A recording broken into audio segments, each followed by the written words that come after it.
Bismillahirrahmanirrahim. Allahümme salli ala Muhammed ve ali Muhammed ve accil fərəcəhum.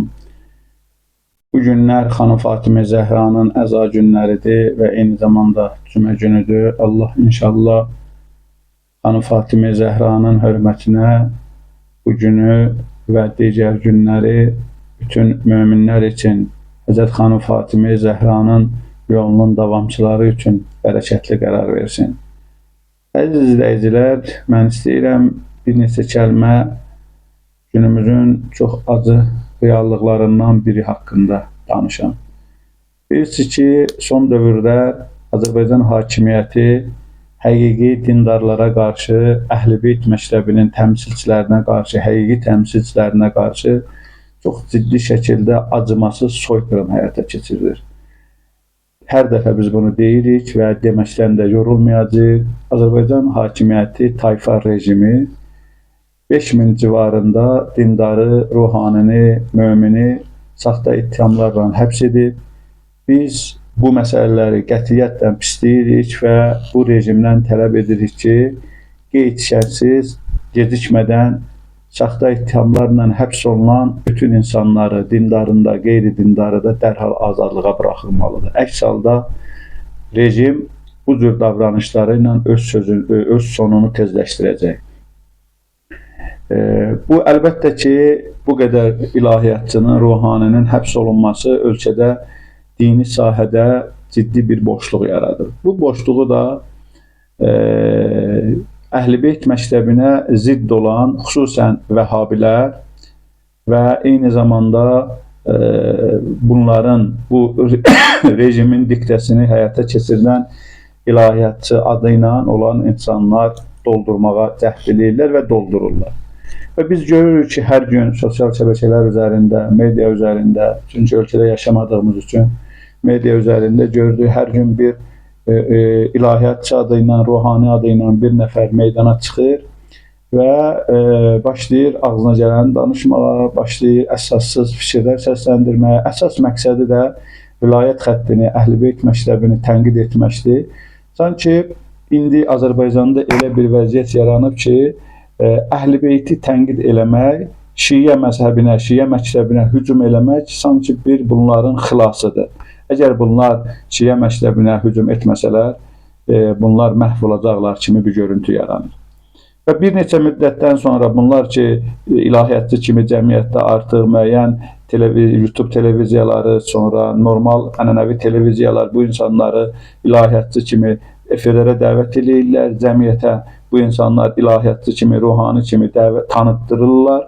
Sonra bu insanlar başlayırlar əsl niyyətlərini ortaya qoymaq. Görürsən ki, biri ilahiyyata heç əlaqəsi olmayan, ruhaniyyətə ümumiyyətlə əlaqəsi olmayan bir nəfəri ruhani kimi təqdim eləyirlər, bəndələyirlər. Sonra bu adam da başlayır ağzına gələni danışmağa, xüsusən Şiə məzhəbini baltalamağa, Şiə məzhəbi haqqında xoşagəlməz fikirlər səsləndirməyə. Kütlə də, insanlar da elə başa düşürlər ki, elə sən demə, kimsə efirə çıxırsa, ona hökumət yer verirsə, onun təbliğatı ilə məşğul olursa, deməli bu elə doğru ilahiyyatçıdır. Və beləlikcə insanların düşüncəsində, əqidəsində İslam, həqiqi İslam dininə qarşı, Əhl-i Beyt məktəbinə qarşı ən azı müəyyən şübhələr yaranır.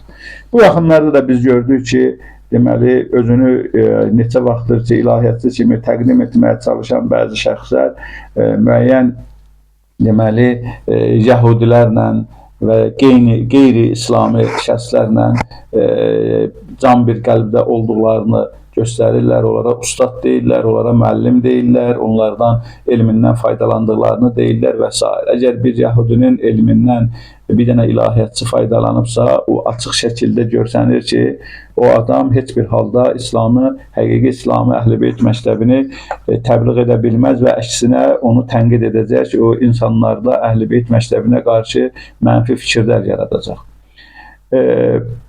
Vəziyyət belə olmuşkən biz deməli bu sualın qarşısında qalırıq ki, o zaman kütlə, xalq, cəmiyyət, insanlar, dindarlar həqiqi ruhani ilə Yahudiyə, hakimiyyətə xidmət edən ruhanilər adı ilə olan insanları bir-birindən necə ayırmalıdırlar?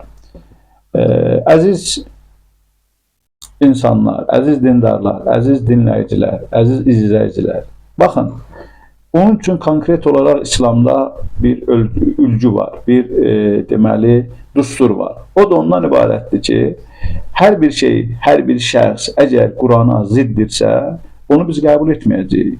Quran da ziddiyi nədir? Qur'anın demək olar ki, 3-dən 2-si demək olar ki, zülmlə mübarizəyə insanları səsləyir, haqq ədalətə insanları səsləyir, dürüstlüyə insanları səsləyir və s. Biz əgər bu günləri görürüksə, bir şəxs çıxıb Qurana zidd danışırsa, zalimin tərəfində durursa və İlham Əliyevə itaət eləmək vacibdir, İlham Əliyevə etiraz etmək olmaz fikirlərini səsləndirirsə və yaxud da buna oxşar bir fikirlər səsləndirirsə, eyni zamanda dinin dəyərlərini, müqəddəsatlarını, deməli, dinin dəyişməz qanunlarına dil uzadırsa, o zaman bu sizin üçün, bizim üçün bir düstur olmalıdır ki, bu cür insanları biz ilahiyyatçı kimi qəbul etməməli, bu cür insanlar ilahiyyatçı kimi Azərbaycan cəmiyyətində tanına bilməzlər.